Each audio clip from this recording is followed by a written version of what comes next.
Oh, I'm live. It's been a while since I've been here. I just thought I'd catch up and say hello. And I might close this door. And I'm back. Let's see if anyone rocks up for this one because it's totally unplanned. I just thought, I've got some time to get on and say a few words. Judd's here. G'day, Judd. How you going? I just thought I'd jump on and do a bit of a feedie and maybe mention what I'm up to with everything, that sort of thing. Tony, how you going? Good to see you. Shane, how you doing? Lovely to see you. 16 people here already. God. Yeah, move this out of the way a bit. Ben Ammons, g'day, Ben. Judd's doing pretty well. What hobby are you on at the moment, Judd?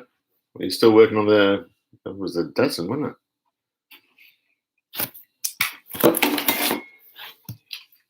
Let's scratch my back. Carnage, hey, how you going? I haven't been on here doing anything lately. It's lovely to see you. You're going around the outback picking up a few nice little projects. I haven't told Graham. I told Graham I'm doing a feed. He always loves to come on and say hello. Taking a break from moving house. Yeah, actually, my ex-wife, we went out shopping for furniture and everything today for her. She's found a house, which is lovely. Where's Graham? I'll send Graham a text to say doing a feed because he loves feeds.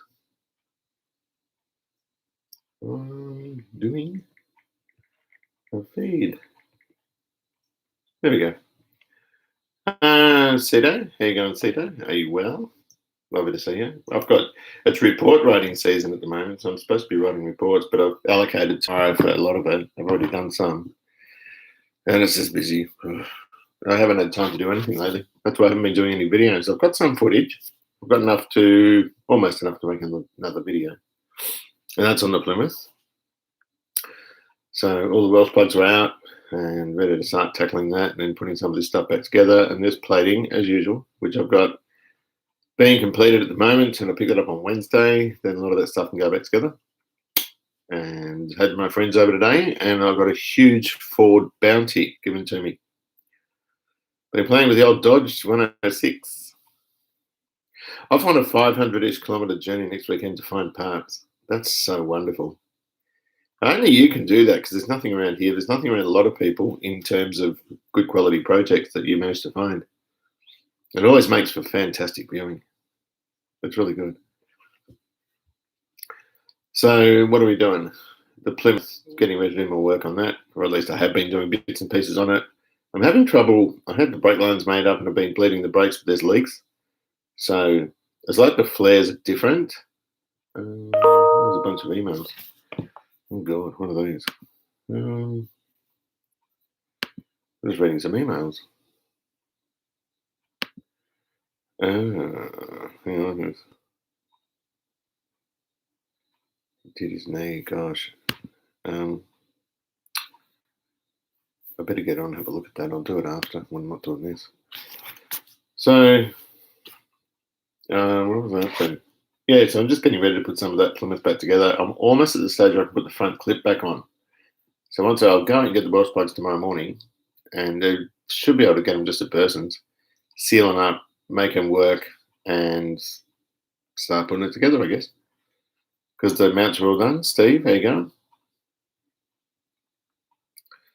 So Carnage has been out sniffing around for cars and bringing a few home, which is always lovely to see. What else have I been doing? Muck around with little radio control cars as stress relief. Not that I'm all that stressed. Just an excuse to mess around with some other stuff. And it's a hobby I used to have as a kid, but I don't really do much with them. It's just more fun to sort of sit there and mess around with them and make them go and all that sort of business. But mainly the Plymouth is my focus at the moment. So I've got to pull the front end apart and sort out what's been done and what hasn't been done. Shocks do worry me because the shock absorbers on it are, I think, have just been painted. You got a nitro, I see. They're very, very fast. Mine are just little Tamiya things. This one's a little, what do you call it? Common gear. So the RC stuff for me is just every now and then. My focus is the full size car. And what else? I got to paint the MG's bonnet. I got to paint. Oh, the starlet screen's almost ready to go in. I've been taking my time with that. What Plymouth? I'm working on a 1957 Plymouth Belvedere, which was semi-restored when I got it. And the guy had done lovely work, but some of it had been just bashed together because I think he ran out of funds or something happened and just wanted to get rid of the car. So I bought it, but it means stripping the thing down to see what's not being finished, or at least what was put back on. So it was a frame off rotisserie job on the body, and the frame was media blasted, and he's put down an Epotech etch, so it's all been done beautifully. But he ended up putting the body on with old mounts that were knackered. So I've replaced the mounts, and that meant taking all the front clip off. And while I was at it, I didn't like how the Welsh plugs were looking. They were kind of weeping. And so I decided to pull the Welshies out, which meant pulling all the mounts out and all that sort of stuff to get to them, because I was going to pull the engine, out, and I didn't. I decided not to, because the way it's hooked up to the transmission is different from what I'm used to. And I thought, there's quite a risk of damaging some of the componentry unless you line it up properly, and I'm not familiar. And I just thought, you know what, just leave it in there until the Welshies in the car. And the engine's got no mounts on it. It's just sort of sitting on the block of wood on the cross member. So it's all pretty precarious, but that's all good. And he's put things like new, I think the new turret ends on, but mangy bolts, and he's put wheel cylinders in with old pads, or linings, I should say. So it's just going through all that stuff. So I know from the ground up it's perfect. And then I can put the front clip back on, and I've got to take some surface rust off the underside of the turret because there was condensation there. And then I'll Epotech that and just paint the floors to make them look good, because they've got that panel shop residue all over them, if you know what I mean, like bits of overspray and where it's been wet sanded, just crap, you know what I mean. So I'll paint that, and I'll paint inside the boot. And once I've done that, I'll put the headlining in. I'm sent away to Cold War for some headlining bow brackets. They're different on the club cars, like the club sedans and sedans, from the hardtop, if you know what I mean, because they've got an upholstered headlining, not a cardboard one. So then once I got that in, then I'll get the glass put in, and I think I've got to get a window for the driver's door.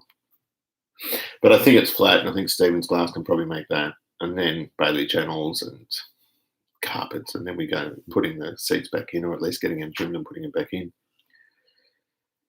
Hello, lovely man. Hello, how are you? Do you want pizza or fish and chips? Yes, I just sent you a text, Graham. I haven't been on. I've been so busy, and I haven't been ignoring anyone. I've just been ridiculously busy with, well, work. I've got reports, but not just that. Susie came down for the weekend, and we were out, buying couches and TV sets and toasters and all sorts of stuff, and getting ready because she moves into a new house on the 20th of December, and she's got to get some stumping work done. But aside from that, the house is perfect. What's this? What's my password for that? Education. Is it? I think that's it. I'm on my work laptop at the moment. This sounds a bit more work ahead, bro. We're awesome car. What motor is it running? It's a 318. So it's a 318 poly. I thought it was a 301, but it's not. It's been rebuilt properly, and it's been taken 40,000 out, so it's like 325 or something. So it's I'm really excited. It's a torque float dual exhaust car. Wrapped with that. It's quite an unusual car because most Belvederes apparently are either hard tops or four-door hard tops, sedans, stuff like that. This is actually a two-door club in a Belvedere trim, which is cool. And it's got all the Belvedere trimmings and all that sort of stuff along the top, and it's really cool. I think a toilet bowl might be a good couch. No. So yeah, Susie went and bought all this stuff, and then I found some stuff I wanted, but I've got to sort of see how much money I've got left because there's not much of it. And my house needs there's a leak in the front yard from a water pipe underneath, so I've got to get that fixed, and some weatherboards, which I've done some of the weatherboards, but these ones are around where the barge boards and roof gutters where the power comes into the house. So I'm going to get a professional to do that. And what else? The deck at the back, the veranda needs some work because it's falling away from the house a little bit. I want this house to be, it was always in beautiful house, in good condition, and now it needs a bit of work, so it's a good time to do it. As well as getting some of the car stuff done because I've got some nice cars, but some of them need a little bit of a rework. So the MG needs some work, the bonnet needs painting. Ooh, I've got to paint the Sigma, bits of the Sigma again because that's turned to crap from being under a wet cover. Oh, I need to sneeze. All that sort of stuff. Hang on, I need to sneeze. Gosh, pardon me. And it wasn't COVID. Nice spec. Was tempted to go 3 out of 10 in the Johns, then I saw it 440. But yeah, there was before I bought this, there was another club. It was Savoy, and that had a 383 with a 4-speed in it. And I was actually quite tempted, but then this one came up and it was all original stuff. And I thought, I kind of like that, even though I didn't want a red one. The red paint is Rosso Corsa, Ferrari red. And the paint job's absolutely beautiful on it. But it does, I am going to repaint the roof. I don't want it stark white. I want it cream. Mopar 727. Hi. That's an appropriate name for a Mopar guy. What have we got here? I was going to say, I thought your wallet must have been feeling lighter. My wallet can almost float in midair because there's nothing in it. So that's all good. I don't mind. It's all just the way it goes, So you deal with it, and I'm very lucky with how everything's turned out because it could have been a heck of a lot worse. And, Susie's so gracious. She didn't want cars. She's not into cars, and she could have gone after everything. I know guys. I know a guy who had a couple of very, very collectible Holdens, and his wife took it all, and he ended up with nothing, the poor fella. Any parts you need for the Sigma? I have a GH SE that has some good parts on it. I don't think so. I've just got to paint some of them. I've got to paint the recorder again, and I might paint the roof. The Red Bull, yeah. Well, I need more than Red Bull to fly because it's pretty in debt. I think I'm right for now. I think I sort of finished the car, then it got messed up under this cover, and I'm pretty pissed off. But, that's all good. Paint the Plymouth green, no. Look, I could, but it's been painted in really good quality PPG 2-pack, and it would be a real shame to go scuffing that. Scott said the same thing. He goes, just scuff it and paint it. All the bodywork's done. But I would paint over it in single stage, and I think that would be a mistake. Even though the car would look lovely, I think that would be a mistake. Hey, James. How you going? So I'll leave it red, and I'll just paint the roof in the cream. And I've got to think about the interior because I've got these beautiful new what are they called? Carpets that have the proper underlay, heel mats, and all that sort of stuff. And the dash is painted red, but I don't want red seats and red this and red that. So I'm going to tone it down with some creamy coloured interior bits. Oh yeah, the EJ's got to come here too. Tell your dad I'm not far away with that. That's fine. I've got to also pay the guy actually for the engine. He's done the it's been bored and it's been decked and hot tanked and crack tested, and the cam bearings put in. It's all done except the crank, and then I can put the bottom end together. Hey Ian, how you going? But tell your dad I'm not far away with that. Yeah, I will, Judd. Thanks very much for that. If I need parts for it, I will. Thank you.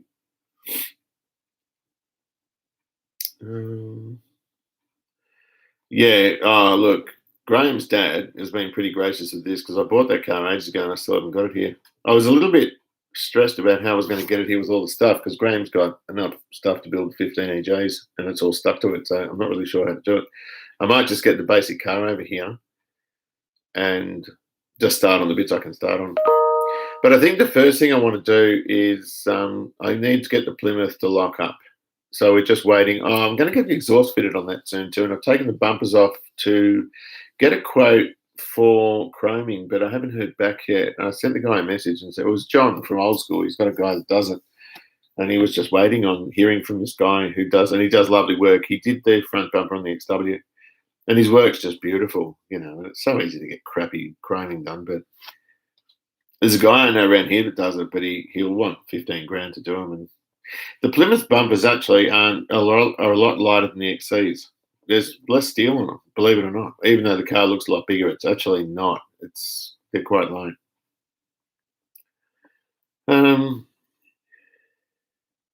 Yeah, I've got a lot on my plate, but you know what? Stiff shit. I was the one that said I'd get it, so it's up to me to do something about it. What is that car in the thumbnail? Had a steering wheel like an old Leyland bus. It's a 37 Wolseley. I had a 1937 pre-war Series 2 Wolseley, 1446. The door handle I've still got, Judd. I haven't painted it yet. I'm waiting to get a set, and then I'll paint them all and put them on the car. That was a nice little find, that. And I got the best Ford Bounty today. Hey, Graham, how you going? Oh, Grant, sorry, I beg your pardon. The Plymouth will be drivable soon. So my friends came around today, and he gave me a thermoquad 4-barrel intake manifold, which is the non-restricted 351 type, which is great because I've got another 351 engine that I'll build. He gave me, I had an XA Falcon, or it was a Fairmont when I was a kid. I think I was 18, 19. It was around the time the old man died. And it was in the wholesale yard at Nielsen Holden, and it had a V8, and they said, it's pretty stuffed, it's $500. And I looked under it, there was a 9-inch. Turns out it was a K-Code GS Fairmont, which I didn't appreciate at the time, and I just pulled the driveline out and wrecked the body. The body was actually really good. I spew every time I think about this car. And it was a 351 2V with a top loader. It was a manual car as well. And I put it all into this rusty XC, but looking back on it, it was the biggest mistake I've ever made. I just didn't appreciate what it was. Well, it had that flared snorkel on the air cleaner, like the XYs have. And I thought, I never knew what happened to that stuff. And it turns out I must have given it to John's younger brother. And John came around today and he said, do you want all this stuff? And that was there, and so it's perfect for the XW. And I thought, my God, it's all genuine stuff.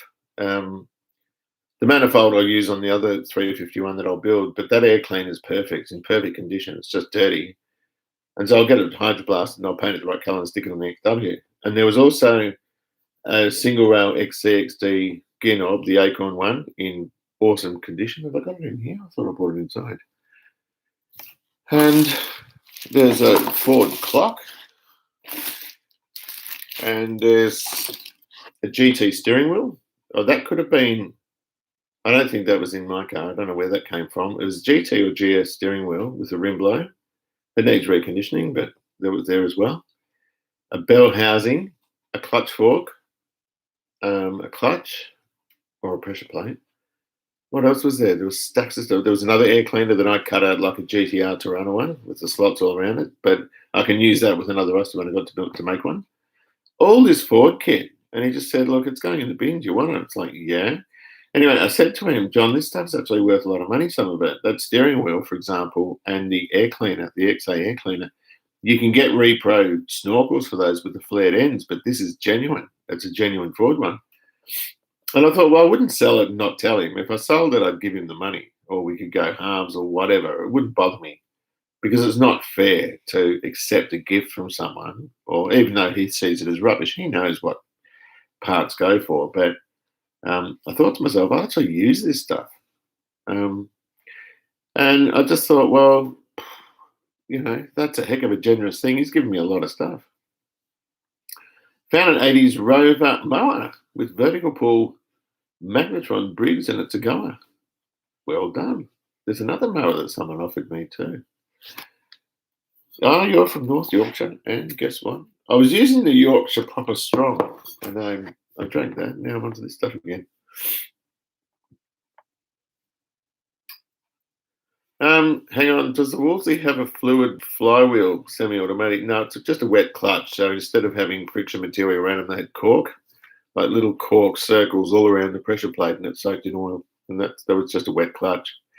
You have to store them with the pedal depressed because otherwise they stick, apparently. How's the EJ? I've just been doing the motor about, as I said, it's at the machine shop and it's finished, but I haven't got the car here yet. No, we were just talking about that with Graham before. His dad's getting sick of it there. What a haul. I know. You don't. The problem with the Ford stuff, I would never take on what I did with that XC again because I was at the mercy of everyone around to sell parts to me. And back in 2015 when I got the car, stuff was still semi-affordable, but now, and it's we were talking about it today. It's a generational thing. The kids of today aren't going to give rats about XCs. It's my generation, but I don't know why the parts are so expensive. It's ridiculous. What's the car you most regret selling or miss the most? Galaxy would be one. Mercedes 350 SLC would be the other. There's a whole raft of them, actually. There was an LJ Tirana that needed restoration, and I picked it up for 1,500 from a guy in. I actually crunched him. He had to move out of his place, and I crunched him. I said, "Look, I got 1,500 bucks. Take it or leave it." And he took it, and then I sold it for $3,000, and I should have kept it because it was a proper. It was a Glacier White 202 car. Yeah, it was a factory 202 Glacier White, and it had the factory GDR dash, and it hadn't been all the wiring. It hadn't been messed around with, and I thought I should have kept that car and finished it. Earl Grey tea. I'm not big on that, but I understand people love it. Don't get me started on trying to sell a car. So you've got the XP, haven't you? It's hard selling the local stuff because I don't know, everyone's an expert, aren't they? What do we got? I think I'll have to watch every third or fourth part to watch the XC build. Yeah, it's been going on for a while, hasn't it? Hello, Meatball. How you going? What was the views? Yeah, go on, mate. I'm not in the mood for that. Hello. I'm sorry. I'm on a stream. Oh, sorry. Can I borrow your phone? Yeah, it's here. I just need to validate my email and you're my backup. All right. That's cool. Family dinner. Go and enjoy your dinner. What have we got? The price has gone crazy. I mean, GXL's going for that, or is that what people are asking because they think they're worth $1 million? At the end of the day, they're four-door Falcons. I mean, as nice as it is driving those old retro cars, I don't think they're worth anything what people think they're worth. And, you get this. I had not an argument, but a conversation with a guy from Shannon's when I was first insuring the XW, and he only wanted to insure it for $25,000 or something. I said, they're going for a lot more than that. And then I said, look, I'm going to think about it. Then I rang back, and the guy goes, oh, yeah, $60,000 straight away. And now I don't know what it is now, but I mean, how long is it sustainable, this sort of pricing? I really don't know. The windscreen wiper linkage socket pushing had worn. Don't they sell repro ones of those, sockets for the windscreen wipers?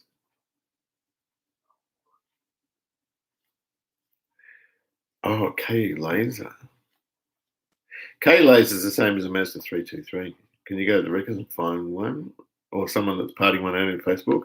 Maybe Marketplace if someone's got one, just sling around and see if you can buy one. And they're worth what people are prepared to pay for them, that's right. XAB, well, XA is totally different because they've got a recessed bonnet scoop on them. XB GTs have bonnet pins recessed into them, but the same nostrils or scoops as XCs. And XCs just have bonnet scoops with no locking pins. Yeah, so then the bonnet was another thing that I got that was just ridiculously cheap. But to do that car now in parts would be, The car now, I'm up to 27.5 grand on that car. And it's finished almost, just the guards, and we're done. Or 28 grand or something. If I was to do it now, it'd be double that, because a lot of people did donate parts. And things like boot trims, John Parnas and Grant Wickham both offered boot trims. I think I've got Grant's here. And they're the same, I think, as XBGT, are they? You're going to pay $300 for one of those. And it's just ludicrous what people think that they can charge for this stuff. Access to Marketplace. Why is it donating? Why is it stopping you going to Marketplace? 3-month-old now. Oh, sheep-related activities. So you've got the GT. Is that your dad's? Is that you? I can't remember now. Had a 2016 FGX Turbo. God, that would have hammered. 40,000 Ks for sale. People are offering me 15. So I'm keeping it, yeah. And I'll tell you now, if they saw the car, they'd soon realise that it's worth a lot more. 15 grand's just not enough. And those FGs and VEs, I mean, I had my Commodore valued when I took it in for a service, and it was more than I thought it would be. Hello, panel van man. How are you going? Scratch to a halt. You found an XCG. Well, they didn't have GTs and XCs, but it'd be a GXL or a GS bottom. It's the same thing. Oh, Paul's got a Mazda 323 of that era. So KE laser would be about 987, isn't it? 88. They're not worth the money they're selling for, but still cost more to restore than to buy, depending on the model. The first one I had actually was fire damage, and it was just a rusty, dented, knackered bonnet. It came with the car. It wasn't the original one from the car, but I said to Ray, do you want it back? Because I just don't want to work with that. And I ended up, purely by luck, finding this one from a bloke in Box Hill. That the ad on eBay was a seedy mobile phone ad from an old mobile phone that was in the dark. And it was a very grainy, horrible-looking phone ad, but I took a punt and I went around there. And it was absolutely rust-free. There wasn't a single dot of rust anywhere on it. Someone had brush painted that cold gal underneath it, so it was hellish to get off. But when it was all down to bare metal, there wasn't a single, not even a pinhead of rust. There was one small dent where someone had tightened up that bonnet thing, the dick thing that sort of has the thread on it, and put an external dent in the bonnet. I just tapped it down and put a little bit of filler over it, and it's brand new. What have we got? Yeah, people do ask stupid prices. That's why you're better off getting a 90s Japanese car or something and just being happy with that. They drive better anyway. You had a bloke wave 20 grand cash in my face, and I said, no, well done. You know, that's what they do. And then they turn around, paint the boot, whatever, and here you go, 35 grand. Hi, Lindsay, how you going? Jason, how you doing? It's not the vents on it, and it's pretty straight. They're missing the car scoops. The car scoops are easy to get. The GT got a wash, but hasn't been moved. That's all right. You've got them in the garage, mate. That's all that matters. I haven't driven. I took the XD out because of all this lockdown. I thought the XD needs to drive. So the other day I took it out, and I looked in the logbook and hadn't driven it for 4 months. And the XW is like that. That'll be 4 or 5 months since I've driven that, and I've got to get that out and drive it too. Phil with the XF. How are you going, Robert? Are you well? Oh, sorry, Phil.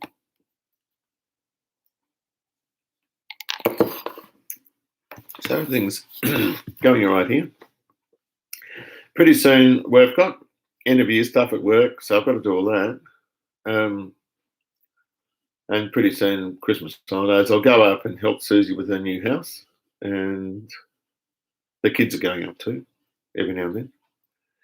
They'll probably go for Christmas. I might spend Christmas with my mum and my brother and sister. You know, I haven't done that for a long time. Corolla is great. I'm in the thing every day. Air conditioning is great. The power steering is great.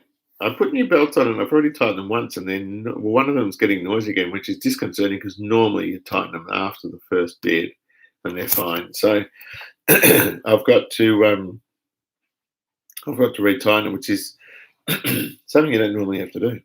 But aside from that, the car's brilliant. I haven't painted it yet. I'm not going to bother painting it at the moment. I'll just leave it the way it is. And Charlie wants to use it for a while too. And it's just there if anyone needs it.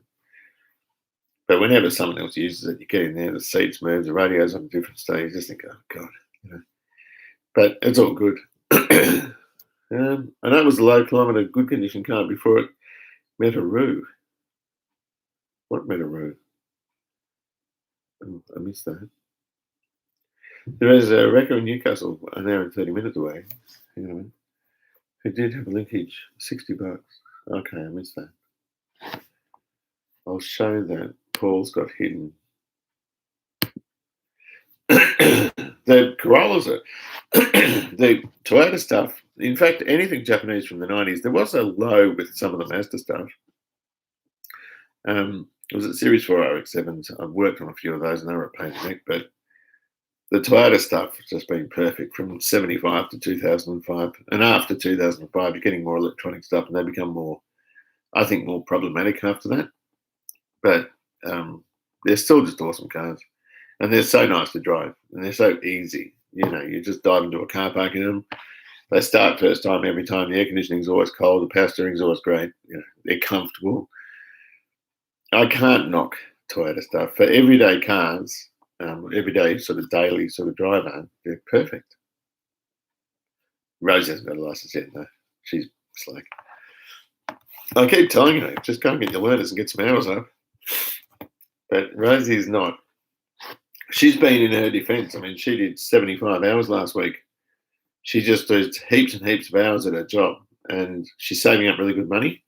But she comes home and she's a wreck. She's just knackered, you know. So she watches some tellies and off she goes to bed, you know. But she hasn't. She wants to drive a manual, but she can do a little bit of time in that Bluebird, the automatic one, before she gets into a manual. But that's what she wants to do. So I've still got a guard. I've got a guard for that Toyota, which I can put on. But I haven't even bothered. I wouldn't mind getting some paint and just, you know, doing the guard and the bumper and the bonnet. But I just haven't got around to it. There's too much other stuff. Loads of cash, yeah. Well, she's not crying. She's just tired, you know. I haven't put the bonnet cable in, no. No, I haven't put that in yet. I've got to put that at the end of one of the videos in that sort of titles bit. There's sort of odd jobs. I can't remember. Hang on, I'll look on the other computer. I can't remember what I'm up to. I'm doing, hang on a second, what am I up to? I've got Plymouth video and there's 28 minutes on it. Oh, and that was preparing around the screen on the Starlet with that Epotech stuff. I've included that. So that's sort of in it for the, what do you call it? That's the sort of titles bit on the video. I should bring it out soon, but I just haven't got around to it yet. Going to Melbourne tomorrow to change the old man's rear end. Oh, wow. On his Prado, that's a big job. Hey, you got your learners. Well done. How many hours have you got there? Has your dad taken you out? Got a couple of hours yet? So I actually get frustrated. I get impatient with learners. I'm sitting in the car with them. The guy over the road's a retired driving instructor, and we just throw our kids at him. And he gets them. He throws them in the deep end a bit, which worries me a bit with Rosie. But with Charlie, that's what he did. He just goes, right, I need to go to the city.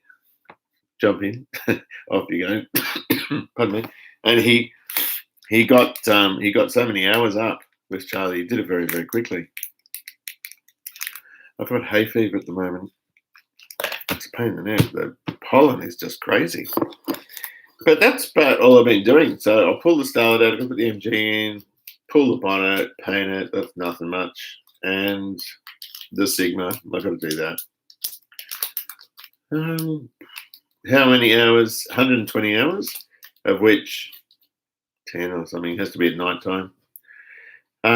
My other daughter didn't get a license at 18. She got it at 21, and the loophole is at 21 they don't need hours. It's not applicable when you're over 21. So she just did 5 lessons and got a license.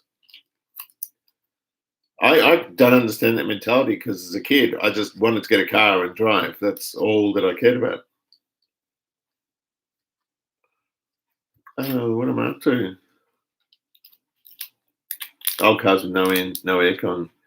Do you cheat and get aftermarket or just enjoy the experience? Normally, I don't drive them in the heat anyway. Like today, the weather was perfect, like 24, whatever, not a cloud in the sky. Perfect for driving an old car around. You don't need the aircon. But, 20 of them need to be at night, do they?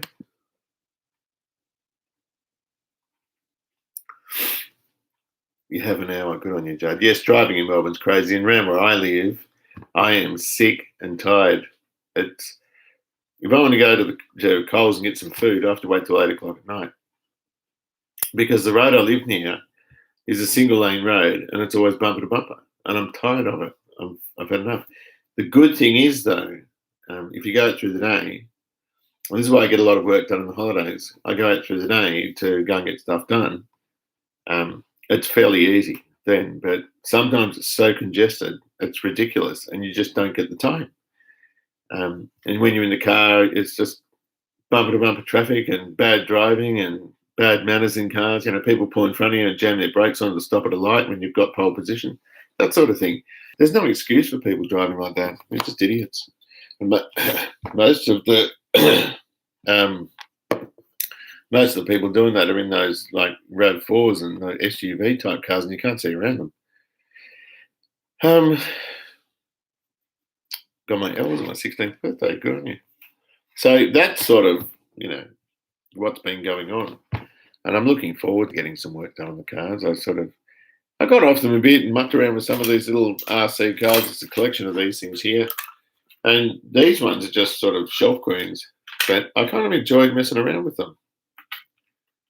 But,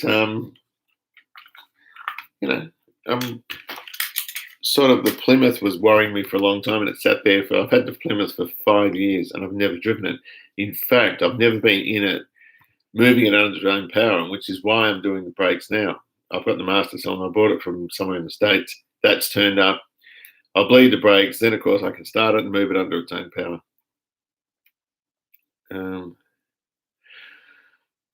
Sigma videos are how I found you and started watching your videos. I remember my mum had the same one, same colour. One night the lights kept turning themselves on and off. Oh, that's not very good. I think Victoria is one of the least favourite places to drive. New South Wales is shit too. Yeah, look, it depends where you are. It depends what time of day and all this sort of stuff. The world's a more hectic place now, and certainly in this area, they're putting up apartment blocks. They're bulldozing old 50s weatherboard homes and putting up 2 or 3 townhouses on the blocks. The congestion's crazy. So I can't see myself staying here in the long term. Whereas when I bought the house 20 years ago, whatever it was, not that long, 18 years ago, I thought, I'll probably retire here. It's lovely. But now I'm just sick of it. I'm tired of it. What do we got? An hour to drive 4 Ks. One used to. Oh, thankfully Adelaide traffic is, yeah. It's ridiculous, isn't it? But there's nothing much you can do. Sydney drivers gotten worse. Yeah, Central Coast drivers are bliss. Look, the driving around here has never been great because there's so many cars around. And the problem is also most new cars, very few people drive a manual. Everything's automated. Even parking's automated. The transmission shifting is automated. They've got adaptive cruise control. They've got everything in them. They've got infotainment systems, which means that they've got all these devices within the cars to make you a worse driver, at least, to make you more complacent about the techniques in driving. And I think it's dangerous. I think people take advantage of it in the wrong way. It certainly doesn't make you any better. How's it going, Andrew? Yeah, I haven't been on for a couple of months, I don't think. Don't get me started on SUVs. Not a Land Cruiser driver. Well, a lot of the guys that have cruisers and patrols and that are actually enthusiasts, and they're not so bad. But it's just some of the, am I going to offend anyone? The CX-5 drivers, the Mazdas and all this, they're just Kia Sportages, these things that they just get in your way all the time. You can't see around them. And then they overtake you because they're fast, a lot of them, and then slow down in front of you. and dud you out of car parks and scratch your car in car parks because now the car parks are smaller. Yes, you have fallen down the RC rabbit hole, haven't you? Graham's been buying all these RC cars and serious ones too. Mine are just toys. I hate peak hour. It takes me 8 minutes to get to work instead of 5. Yeah, you work around the corner. I do too. But I work 800 meters from my house, which is cool, right? I still drive though because I don't want to walk with kids. I used to drive a long way, but to get to work, I've got to actually.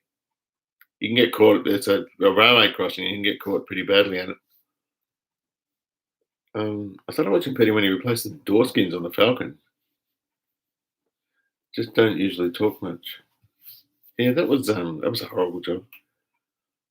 They build all this stuff. Yeah, they do. That's right. And a lot of the with respect to units and townhouses, they see a decent block with an old house on it that pays one set of rates. They cut it into 3, and they get 3 sets of rates out of it. So the councils love it, but it's the people around that don't. You head off. Yes, thank you very much, Judd, for joining. One mechanic said Toyotas cost more because they're better cars. Quite often the parts are more expensive on them because they're not selling as many, I guess.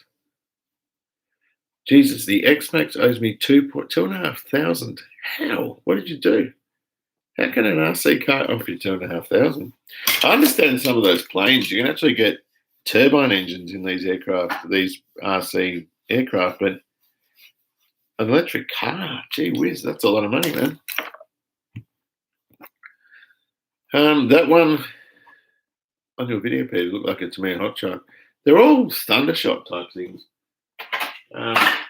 Here's one of the bangers out of the garage.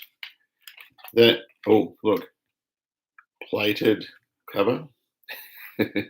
Yeah, they were just bangers out of the garage, and that was just parts that I threw them together. So the bangers are that one, and also the other one that had the what do you call it? The camera on it. But there's all sorts of stuff here. I've got like 8 or 9 of them. What do we got? Oh, I've lost my place. I call all those cars NPCs, non-player characters in video games. Yeah, they got no personality, that's right. Sent you an email a couple of months ago. Did you get it? Can you remind me? Because I'm bad at answering them, but I do get round to it, even if I'm a little bit too late. I'll try and buy the next one. Watching way too many videos. Yeah, $2,500. That's a crap ton of money. Okay, Paul, thank you very much for joining us. The car was $1,685 to start with, and the batteries are $170 each.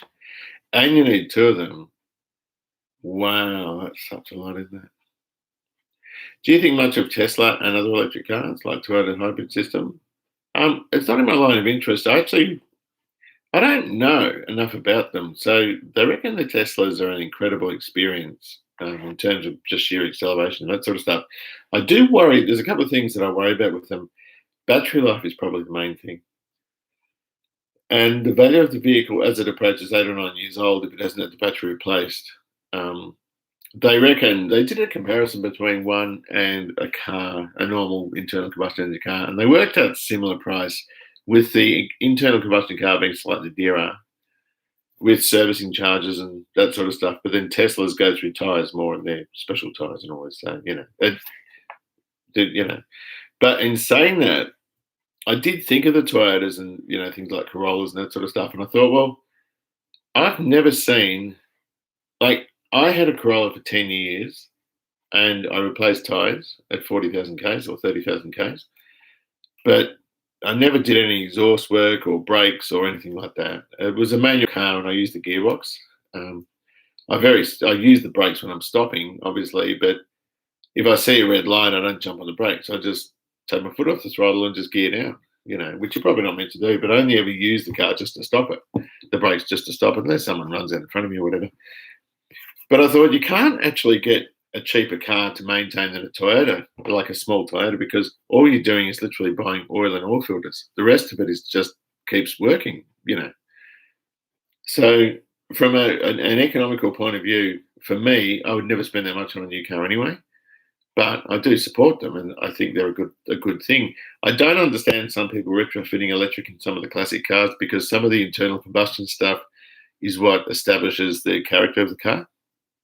So it's a Melbourne-based joint that's doing it, and they've got an MGB in there, and I don't understand that because MGBs with their little BMC bars is really sort of endearing, and the gear noises and all this sort of stuff. Don Hayter, the guy that designed the MGB, said you're very close to your motoring in one, and he's right. You hear and you smell and you feel everything, and that's what a lot of enthusiasts like about cars. If you just want a quiet ride that's going to go like stink, then EV is the way to go. And of course, from an environmental viewpoint, as long as you're disposing of batteries, the lithium-ion stuff's a bit of a worry because if they go wrong, they're nasty bits of work. And the economic, I don't really know the environmental impact of disposing of them. I don't know how they do it. I don't understand that. But there's definitely a bunch of cons with them. But there's, I guess, more pros than cons. But I would certainly have an EV for doing the local shops and go to work. But as an enthusiast for motor cars, then I wouldn't have one from the enthusiast viewpoint, if that makes any sense. Hello, Matt. How you going? I bought a Subaru Forester for $400. So RC's like 6 Foresters. Are you still working at? Pick apart, Andrew. The Tesla I've driven is just amazing. I drive one to work. It would never be my pride and joy. I can't afford one anyway. Yeah, they are. They're amazing. They're incredible. Anyone that's been in one or driven one says that. They're incredible. You watch YouTube videos where a guy pulls out onto the freeway and he's doing 170 miles an hour in a second. It's an incredible thing. I would want to have one in a garage. I wouldn't want to be charging one outside. And I just don't have the room here anyway. But if there was one available and batteries were a bit cheaper, then yeah, for the local trips, I'd certainly have one. I'm not against them. I just prefer mechanical things, gear shifts and engines and stuff. I just like that stuff because it's my line of interest. Yeah, I saw a TFMG converted to electric, stupid as hell. It would go like stink, but there was a show I was watching in America, an American show, and these guys were making EVs out of classic cars, and they had a 6-cylinder Camaro, which is actually a rare beast. And they were pulling the engine out going like this. They were just being dicks. And I thought, well, is that necessary? Just pull the engine out, put the electric in. Anyway, they put the electric in, they stuffed something up, and there was a huge spark and, this sort of stuff. And I thought, well, you're going to want to know what you're doing before you mess with that stuff because it's lethal. But they're a good thing, and if it preserves petrol for our cars, particularly when you've got 5 bloody V8 sitting in the drive, well, then you probably should drive an EV. But I think the best thing, I don't like the idea of batteries like that. I don't. I like what Honda do with hydrogen. I think that's great. But my thought on EVs are identical to yours. Converting an old car to electric just doesn't make sense to me. Also, imagine how many rattles you'd hear in the old car. Yeah, because the engine noise covers up half the bad manufacturing in the car. I don't like the thought of chemicals in the battery packs. Well, watch Big Clive, and he gets this lithium-ion battery, and he puts a screwdriver through it in his little explosion tin, and he can't put the flames out. It's just spot fires. It's bang, bang, bang, bang, bang. It's actually really scary. And if you have something that has the current and wherewithal to drive a Tesla at the speeds it does, I can't imagine if something went wrong with the insulation between the chemicals in one of those batteries. The disposal really bothers me, though. That's the environmental thing that I think is a real problem with them. But I don't know enough about it to really know how to put forward a good critique, if you know what I mean. I don't like the thought of the chemicals, the battery packs and disposal, Most lithium batteries get pulled apart and melted down. 90% of the lithium gets reused. Oh, okay. Thank you for outlining that. But okay. I'll take that as being. Seeing the batteries are so volatile, wouldn't you put them in the power station furnace? Still a Pickabout and Autobahn, although I just finished my auto engineering degree. Wow, you're smarter than me. And I'm on the hunt for something in that field. Well, there's a lot of automotive engineering in Pickabout. If you find a Corolla Turbo, can you let me know if it comes into the yard? Because I want to buy one. I want to buy one for the engine, and I want to buy, you never see them, and the disc brakes and all that sort of stuff, and the driving lights, all that sort of stuff. About the dangers of lithium batteries. Whilst they're dangerous, so is petrol. I'd argue lithium is safer than petrol in some ways. Probably. Petrol's just a thing that we know a bit more about and how to contain it. And petrol, when it's mixed with oxygen in a vessel, is highly explosive. There are ways to contain it if it leaks, I guess. You just don't want it getting in drains and stuff like that.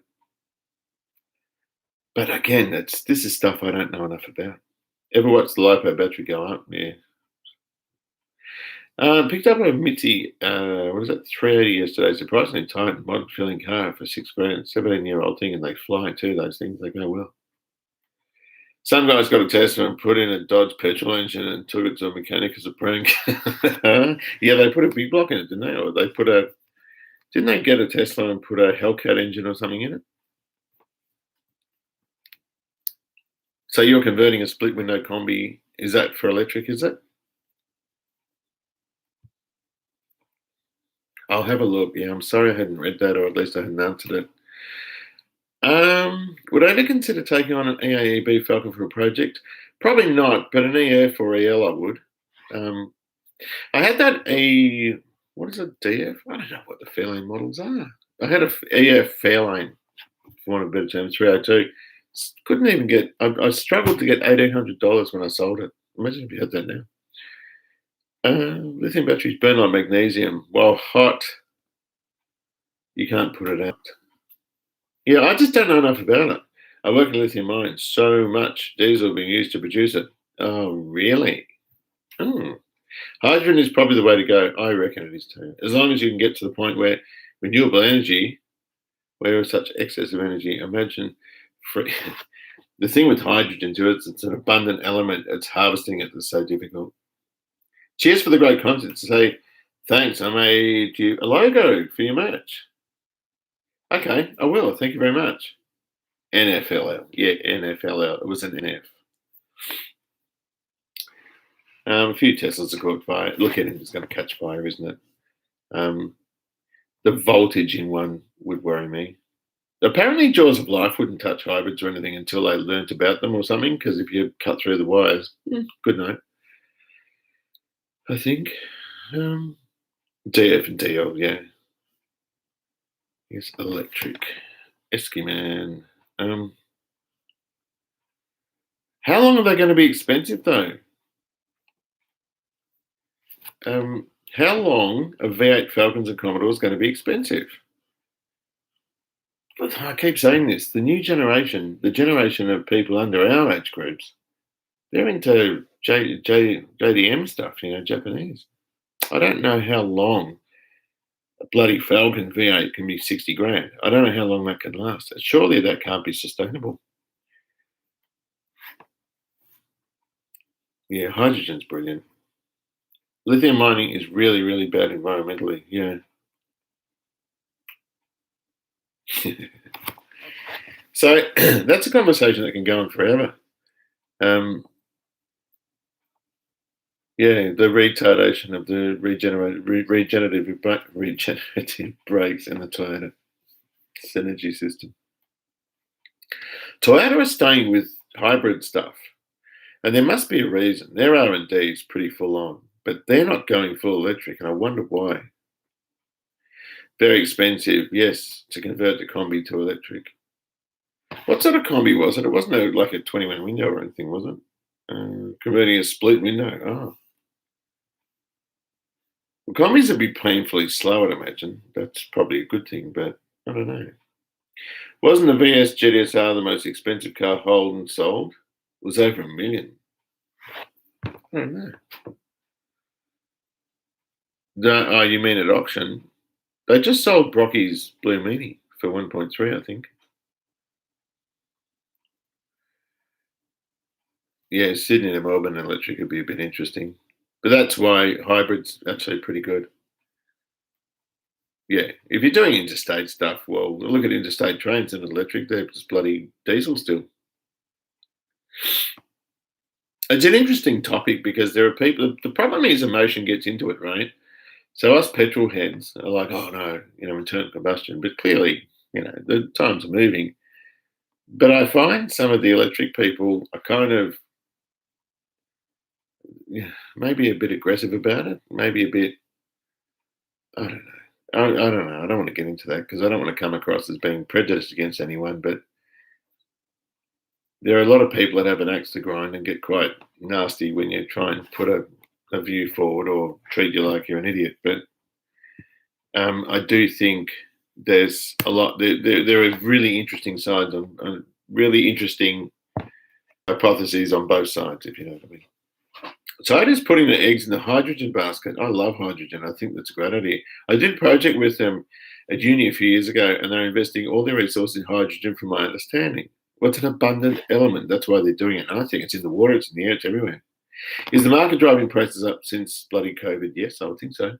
Everyone went nuts online at auctions, etc. Electric vehicle prices will come down with all the competition. It'll come down when more people have got it. But the problem with electric stuff here is the infrastructure's not there. When every service station's got a 5-minute recharge thing, yeah, of course. But they're going to take longer to charge, which is why they're good for local stuff. And you charge them at night, overnight, if you know what I mean. But I wonder if the people that are quite aggressive about this argument have 3-phase to their houses for their air conditioning and all this stuff. Yeah, I wonder. And of course, they're charging it off fossil fuel generated power. But that's the government's fault, I guess. Or at least they've got to put some infrastructure or some planning in place for that. The COVID thing certainly just made things go nuts. Love your videos. The Blue Meanie, yeah. The Blue Meanie's is that Brock thing that went for 1.3, isn't it?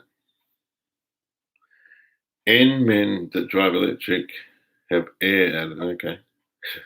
Finish the electrics on the Mustang this week. What, you convert that to electric?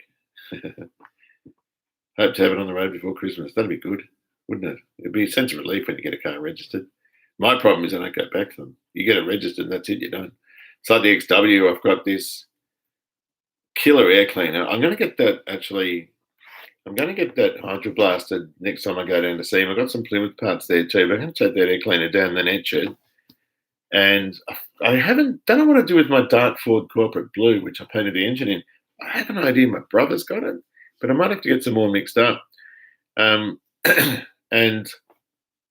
get a sticker for it, and I'll put it on the car. I've also got new springs for the back my brother gave me and haven't got around to putting them on yet. If you can pull a car to pieces and put it back together, then you're not an idiot. Maybe a masochist. Yeah, it depends what you're doing, I guess. Wasn't there a V8 hydrogen fairlane running in Adelaide in the 70s? Just steam comes out the exhaust? Probably.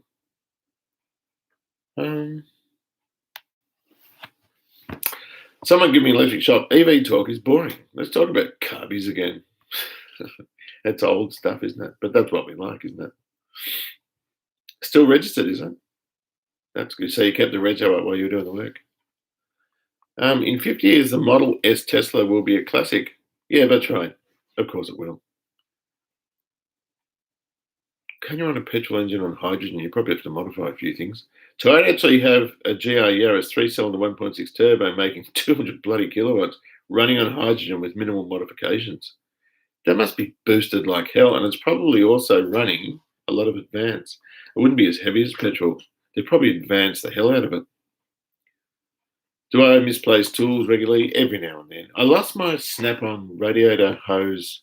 It's like a V-shaped thing. Well, no, it comes down like that and it's got a leg on it. But sticking into radiator hoses and then loosening the seal where they sort of get stuck. And I lost that a while ago and I missed that. I used to use it all the time. Oh, dear. Yeah, so I don't know. I don't want to get caught with my pants down in terms of having all these petrol cars and then they're worth $20 between them, I like the fact that I've done all this work and I've got a nice little stable out there, but you never know. A lot of classic cars are getting converted to electric in the UK and USA, some here also. I'm old school, yeah. Those little three bangers are insane. There's a guy in Sydney running 350 kilowatts. Bugger. Oh, wow. I'm the same, Graham. I do a hydrogen conversion to a classic, but never electric. I still want to hear the motor. Yeah, and that's because you're an old school petrol head. Burning hydrogen in combustion is very inefficient due to low octane rating. Okay. Plenty of videos on YouTube and hydrogen kits you can make at home. Yeah, you get it wrong and then you can end up landing on Mars. Oh, my tea. I forgot my tea. It's not cold. So, yeah. With only a bigger turbo fuel system and upgraded valve springs. You know a lot about this stuff, Andrew. I'm impressed because I know absolutely nothing about it. I know nothing about any of this stuff. So I finished on cars in 1996. That's a long time ago. It's like 25 years ago. And then I stayed part-time at Nissan until 2000. And the last time I swung a spanner in a dealership was year 2000. So 25 years. And I've just got left behind. I just don't know anything really next to what some of these guys have to know now that are working in a dealership environment, or at least working with more modern cars. I wouldn't have a clue. And so I don't even bother changing the oil in the Commodore. I don't even bother with that stuff. I just give it to Patas. $280, do an oil change, thanks. But the old stuff, I'm more patient with it, and I just like it more. That's all. I just like old cars. But some of them, like for example, a GT Falcon, converting that to electric would be a stupid thing to do because you take all the value out of it. Like those Mercs, the 6.9s, I was one of those, the 450 SEL 6.9 and the 300 SEL 6.3, which was phase 3 fast. That was very fast. Have you driven a Mitsubishi Mirage 3-cylinder with CVT? Owners start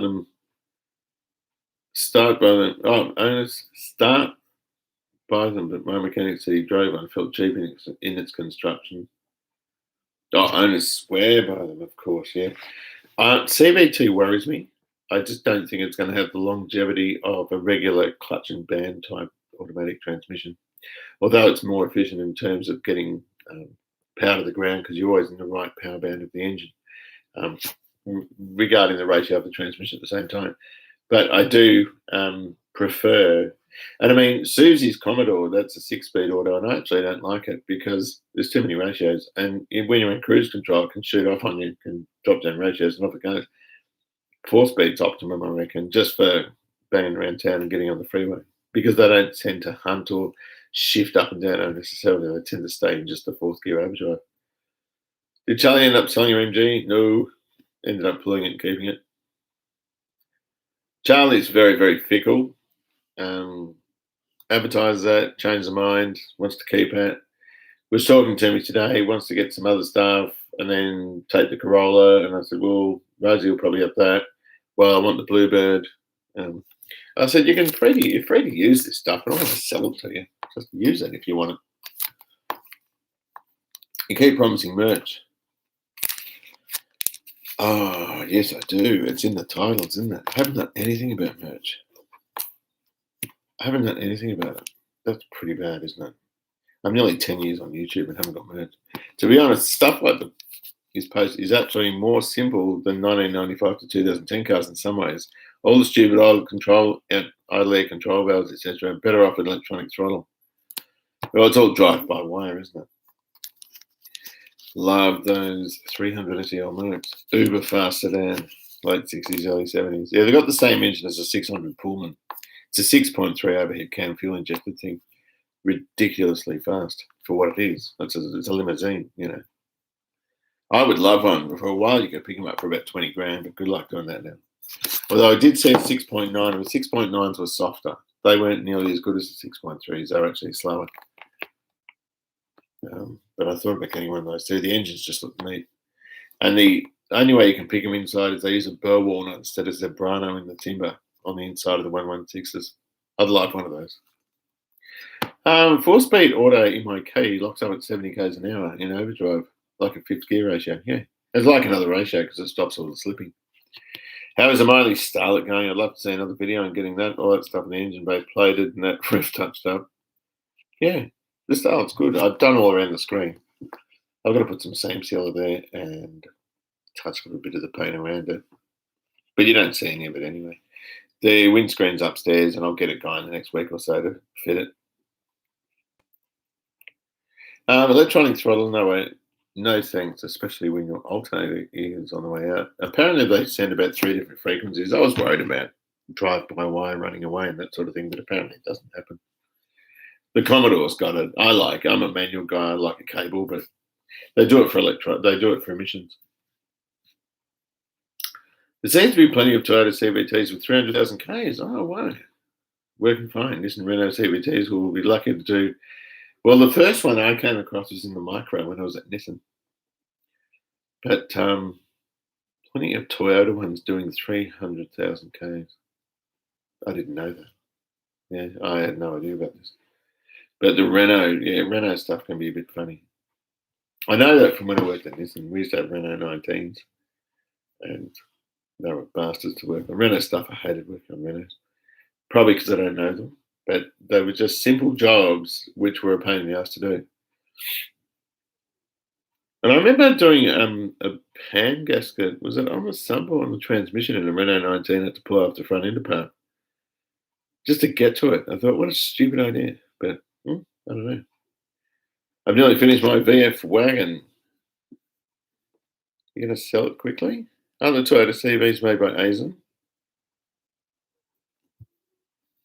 Is we talking about the same company as Aizen Water that used to make the Volvo stuff?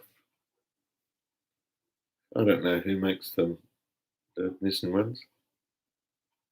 Okay. The Japco CVT in the Mirage is apparently designed to take twice the horsepower of the 1.2 engine in the Mirage. According to forums, they'll run problem-free for 200,000 Ks. Once you start modifying the vehicle, etc., DVDs are fantastic, especially if you're running lots of boost. I don't know anything about this stuff.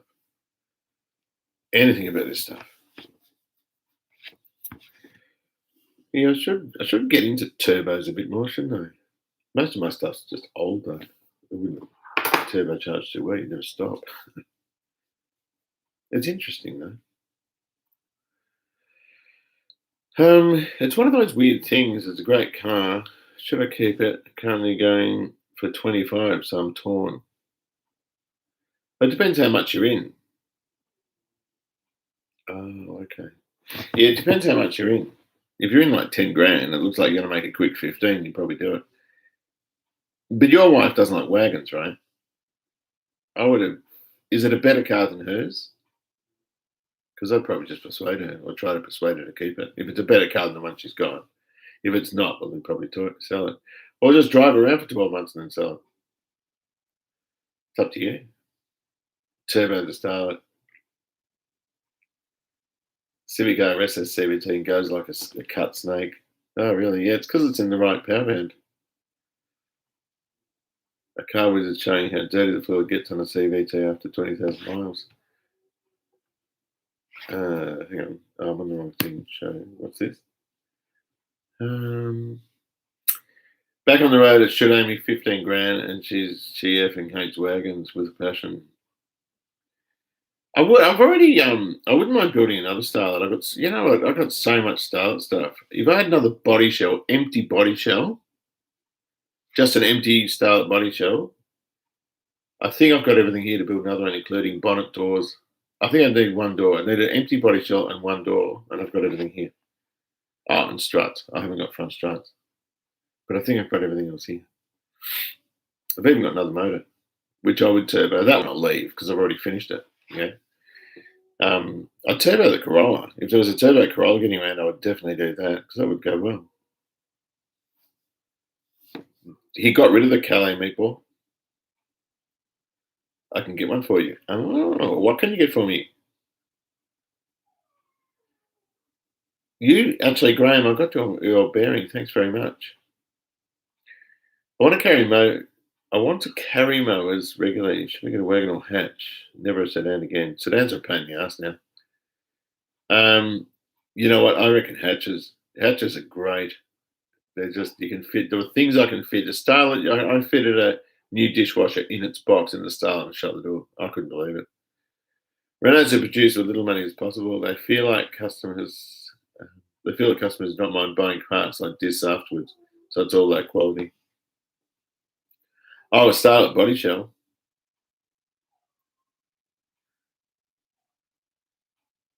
Starlets are a bit expensive. Imagine that. Imagine if Starlets went to 30 grand and the XW went down to 20. I'll tell you what, though. I reckon this 90s Japanese stuff will go up because it's so known to be so reliable. And I can drive, it's 2021, and I can drive a 2001 20-year-old Toyota, and it's every bit as comfortable as my Commodore or anything else I've ever driven. It's actually easier. I really love it. Driving that thing's just brilliant. Change the fluid like old school regularly in the manual dimension, which, yeah. Hatchbacks are just the way to go. They're just ridiculously good. The shit you can fit in is just, I can fit 2.4 length of timber in the Toyota. Speaking of wagons, I've been wanting an old Datsun 260C wagon. That's rare. Extra seats in the back facing rearwards. The other had a dicky seat in the back. And the 260C, that was the L26 motor, wasn't it? Turbo one of those. FJ Cruisers, yeah. Toyota stuff's awesome. I love it. You can't tell me Toyota's bad. I love them. There's some startups on Facebook Marketplace. Do you remember the T18 Corolla? Prices are crazy. Their T18s are like, they've got a 4A motor, haven't they? 1600 or something? Or are they 1.8? I can't remember. L26, yeah. Hatch is grass. Yeah, you'll love a hatch. The crap you can fit in them is just phenomenal. I find them more handy. I always find I'm disappointed with the Commodore. Have you got a turbo L28 in your 260Z? Have you? I don't even know you had a 260Z. That would be great. Straight six is the way to go. Toyota DPF. DPFs are a pain, aren't they? You keep hearing about those. The particulate things not burning off properly unless you go down the freeway and always. Didn't that car expert guy do something on those? What about a 15-year-old Echo Yaris? I don't know much about those. The only problem I reckon with Echoes and Yarises and Starlets is that it'd be good if you get a 1.5 one. Most of them are 1.3s. I just think maybe a little bit extra torque. It's in bare metal at the moment. I didn't know you had one. Also the control, yeah, the Corolla, that's the 100 kilowatt thing from the 80s, isn't it? The 3TGE, that's got the big wide head on the 1600, I think. Yeah, they're actually awesome, those things. How long? Oh, I've been on for an hour a bit. Yeah, you'd need a 1.5. Although Matt Berry, he does all this turbo stuff with Starlets. He's getting 300 horsepower out of them and more. Have you watched Matt Berry on YouTube? He knows those things inside out. He's got a twin engine one that does 9s or something now. He got a 3TG in a Morris Minor convertible. That's funny. Used to rev to 9 grand. Jeez. Oh, that's a lot. That would sound sick at 9 grand, wouldn't it? That's a lot of revs. I'm so conservative. That's the thing. I just drive slowly. I don't even stick my foot down much anymore. Only if I cut in front of someone, I've got to get out of there. Then I stick the boots in, but that's about it.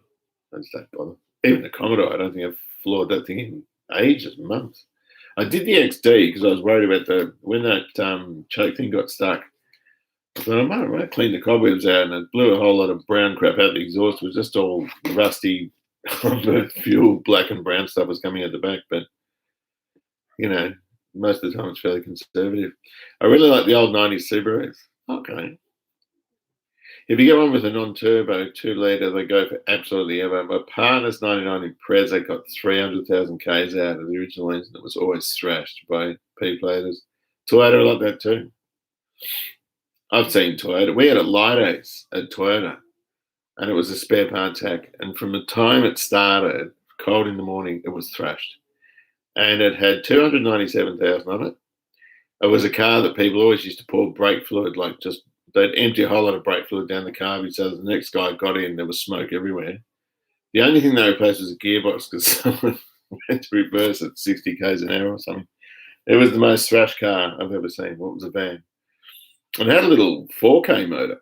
That's all it had. It had this tiny little, I think it was a 4K. It was a very small engine. And you had to stick your boots into it just to get the thing to move. They were always under engine, some of those old ones. Mrs. had a 3-cylinder Daihatsu Syrian. It was fun to drive. Don't put any passengers in to weigh it down. We had a 3-cylinder Charade coming. It was donated to work. They got a TAFE college with automotive course there. 486,000 Ks, ran like a Swiss watch. Original engine. It was beautiful. And the woman religiously, every 5 days, or twice a year or something, got the oil changed. And it just went 486,000 Ks. No smoke, nothing. It was perfect. And those things you need to thrash to get them going. No one can get a DPF right. No one is told about modern diesel when they buy one. The extra oil change is a killer. The cost to customers, they are fast now. That's nice. Yeah, they are fast. And the engine was still good. Just pulled it out, put a WRX stuff in. That $400 Forester has 360,000 Ks. It still goes minty. Yeah, it's Japanese, man. What do you expect? Scott Kilmer claims the Subi Flat 4's blue gaskets. Scotty Kilmer said some funny things. He said some stuff I just don't agree with. But he's got like 4 million subs or something, so everyone believes him. How you going with everything? Good, thank you, Nick. Hope you're in a good place. Thank you very much. Yes, I am. I've just spent the weekend with my ex-wife buying stuff for her new house, which she moves into on the 20th of December. And we're going great, getting along great, and the kids are great. And I'm a bit stressed about some of the work I've got to do, but yeah, it's all good. We're in a good place. I'm just in lots of debt. My son just got a Subaru Forester from Grandad with 220,000 Ks on it. Runs like a clock. Always service, great car. Subis are great. I love Subarus. Guy in Cold War Motors, Stephen's got one. He's the young guy that is in videos sometimes with Scott. And I can't remember what it is. An old lady had it, this Subi from like 1981, and it's a minter. And I went in it, and it's a lovely car. Brilliant. My son just, what am I doing? Syrian ended up doing 250,000 Ks, still ran. Yeah. I just find Subarus a bit more luxurious and nicer to drive. The windows are weird though. When you wind the windows up and down, they do this business and then just disappear. If I only was able to get one car, if I was only able to get one car for the rest of my life, it would be an old Camry. Could never let anyone down. The trouble with old Camrys, I find the old Camrys a little flat, but yeah, I agree. The 2.5 litre blows head gaskets way too easily. The 2 litres are bulletproof. Is that only on the turbocharged, the Rexys, that the 2.5 litres blow gaskets? Or are they on all of them? I had a 95 high ace carby manual oil change, everything 5,000, still going 560,000 Ks, no smoke.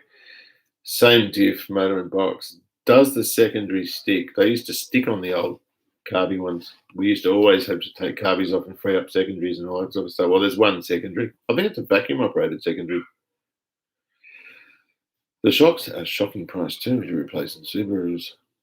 That dog's going berserk. I can hear a dog yelping. He must be locked down. I might go and check in a minute. I might get off in about 10 minutes. Yes, thank you, Mark. I'm good. I'm well. I have no complaints. And when I do complain, no one listens. So, yeah, for the dailies, I don't reckon you can beat the Japanese stuff. I just don't reckon you can. There are daily people that there used to be a lady that looked like a rockabilly, or not a rockabilly. She was kind of like that woman on YouTube that dresses in the 50s. And I used to see her on the way to Nissan, and she had an EJ or an EH. I can't remember what it was. And she used to wear spotted like polka dot dresses, and she had the lipstick with the early haircut or hairstyle and all this. It looked wonderful, but I thought driving an old car in the cold is a pain in the neck. I just prefer a modern, you know what I mean? And the same with in the 40-degree heat. That's just my thing on them. I do like Subaru. The only only heads on 2.5 litres I've done. Okay, overboosted turbos, 130,000 Ks is about the bottom end. It's all about the bottom end. Yeah.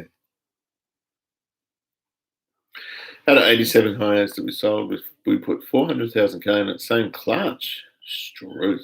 I think we only ever put 2 water pumps on it. Had 2000 model Prado, we sold with 560,000 Ks. We're still running perfect. I'm just not into V6s though. Was that a V6 petrol? They're just so bad on fuel. Okay, so turbo 2.5s are pretty good as long as they have metal head gaskets. Okay, non-turbo 2.5s are hopeless. Oh. Early 2-litre turbos do pop head gaskets as they're composite, but after 1998 they got metal gaskets. Jeez, I didn't know any of that. I know nothing about Subis. Listen, Cedric's. Not the Cedric. That was on a movie, wasn't it? 4-cylinder turbo diesel. Oh, okay. Yeah. Yeah, fair enough. That dog is going bananas. I might have to go and check what's going on. Okay. Hey, Pete, would you do an about slight... Hang on. What would you do about slight surface rust? I've got a bit on my XD Falcon. Wasn't sure if you'd do it myself or send it to a shop. Where is it? Surface rust, I normally mechanically grind it off and use a bit of phosphoric acid on it. And then a good quality etch. I'm going to have to see what this dog's doing. It's scratching the hell out of the dog. Old Camrys rule. Are you talking about SV21s, like really old ones like that? 1.1 million kilometres on the original engine, 2nd gearbox and 4th clutch, 3rd radiator. Wow. Made in Melbourne. That was, there was an Aussie movie about the Cedric. Wasn't that Ben Mendelsohn? Something about a car and he kept buying, he bought a Jaguar and they ended up, he bought a Jaguar from a shonky car dealer or something. I can't remember. Do you think much of Hyundai and Kia? I hired an early 2000 Accent automatic. It was most and had a charming automatic gearbox lines. The Hyundai stuff from the 90s is terrible, same with Kia, awful. But after that, they got a lot better. And in fact, some of those 2nd generation XLs are still kicking around now. And they're doing very well. They were a bit of a lottery back in the 90s because some of them were terrible. And some of them had lower control arm mounts that would fall out. And they were Hyundai's fix for them was steel rivets, stainless steel rivets, and riveting them back on. And I thought that was terrible because some of them, they couldn't get the geometry right after that. And they were chewing out tyres and doing all sorts of stuff. These are cars that were used as bought as second cheap vehicles, if you like, for running the kids to school and shops and that sort of stuff. But they got it right, and their quality control is right up there with the best now. And in fact, they reckon they're better than some other cars. I know Auto Expert loves them, but then I don't believe everything he says. In fact, I think some of the things he says are just straight wrong, but I haven't watched his stuff in a long time. Hyundai's had 365,000 on the clock, still original clutch. Wow. Only the water pump and radiator. Okay. Unbelievable. Yeah, and Mendelsohn and the Jag. I thought it was. I can't remember what it was called. The Big Steel. That's it. Liam, how are you? Oh, just bear with me. This dog's driving me nuts. Just a moment. Stop scratching on the door, you idiot. Where are you going? Gosh. Oh, he's fretting. The Big Steel. That's right. I think the highest did so many kilometres it was always on the road, not many heats. So, okay, yeah, so it was always warm. Might be turned off for 5 minutes before delivery, but otherwise running from 9 to 5 every day. That's why taxis did. The taxi cab drivers used to always say the XFs were brilliant. 800,000 Ks, and I think second transmission. Transmissions went for 250 or something. Engines went for 500,000. So I think that's why. And I think once they would replace the engine once and the transmission twice, and I think they got rid of them after that. But they used to go on about how good they were too. I think it might be time for me to bail. I've been on for almost an hour and a half. I'll let it get to an hour 30. Recapping, just doing some work on the... I haven't done any more radio control stuff, and I didn't film any more of that stuff. They're fairly unpopular with a lot of people, but... No, the dog was in the laundry and it couldn't get out. It got in there to eat cat food, I think, and it couldn't get out. So he's scratching on the door and yelping. And he's only a little one. That's the one Susie's taking, which is good because I actually don't like him very much. I'd like to smack him, but you can't do that. So yeah, the RC stuff wasn't awfully popular, but it was great to sit here when it was raining outside because we had. Oh, hello, how are you going?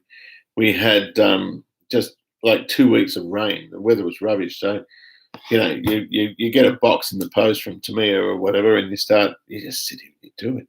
The hours go by. It's good. So yeah, Plymouth. It's all about the Plymouth at the moment. The EJ. I'm going to have to get here. Start of December, end of November, which is now shit. I'm going to have to do that sooner than later. So there's a bit to get through, but I'm really enjoying it. So thank you very much for watching. I'll bring out a video. I've got a video on the Plymouth stuff. I'm going to get the Welsh plugs tomorrow. I'll stick those in, and the bolts come back to bolt it up. Because they're all different. I've got stainless ones and all sorts of different ones holding it all together at the moment while the original stuff's getting cleaned up and plated. I just don't like painted bolts. It's just, yeah. So I drown most of them in thinner, and I've got like the old thinner I use to clean up guns and stuff like that has paint residue in it. And I use that for cleaning parts. I never throw thinner out. I just use it till it's gone. And so I've been cleaning up loads of stuff with that, and I want to get that front clip on sooner than later. What do we got? I've got rebuild and water pump for an HR. Oh, I'm off to. Good on you, Andrew. Thanks for joining us, and thanks for your information. You're at Pick Apart tomorrow. Okay. I need to. Thanks for the information with the battery stuff, because I actually don't know much about that. Have you ever? No, I don't want to do my own plating at home. I'd just sooner give it to someone and do it, and they charge me nothing anyway, and they do it better. And I don't want to have chemicals. I've got no room. I've maxed this joint out, so I've got no room for hydrochloric acid baths and all this other stuff. I actually just don't want to. I'd sooner just put them on strings, give them to them, and then go back and pick them up. And Stephen, good night, buddy. What does it say here? I can't wait for the red motor, blue motor hybrid with triples. Yeah, I've got to finish that grey too. Oh, so you wire brush bolts and clear them, do you? That's another way of doing it too. You can do it that way. Plating is a pitter. It's like sandblasting. Let someone else do it. Well, they use an etch in hydrochloric acid, but you got to watch out for hydrogen embrittlement. So I always get them heat treated after. And I take them there, and I get them back in the new. And I've taken things there that you wouldn't pee on. I mean, to clean up some of this stuff is just a pain in the neck, and it takes ages. And I'm just not doing that. I'm over that stuff, and so it's just easier throwing in a bucket and letting them do it. And then it costs what, $50, and you get like a huge bucket full of stuff back, and it's all done. You don't have to touch it. You don't have to clean it. You don't have to do anything. It's all done. It's rust protected, and you just put it back on. It's so much easier to do. Have you ever tried reverse electrolysis to remove rust? No, I haven't. I'd like to know how to do it. That's something I would like to learn, because I don't know much about it. But anyway, thank you very much for joining. This has just been brilliant. And I've learned a lot tonight. I've learned a lot from Andrew and a few of the other guys, and it's been wonderful. So I'll get back on here at some point and finish off a bit of content and sort of get on and talk about it, that sort of stuff. But for now, I'll just say goodbye and thanks very much. Look after yourselves. How do you get out of here? I forgot. Oh, end stream. That'll do it. Bye.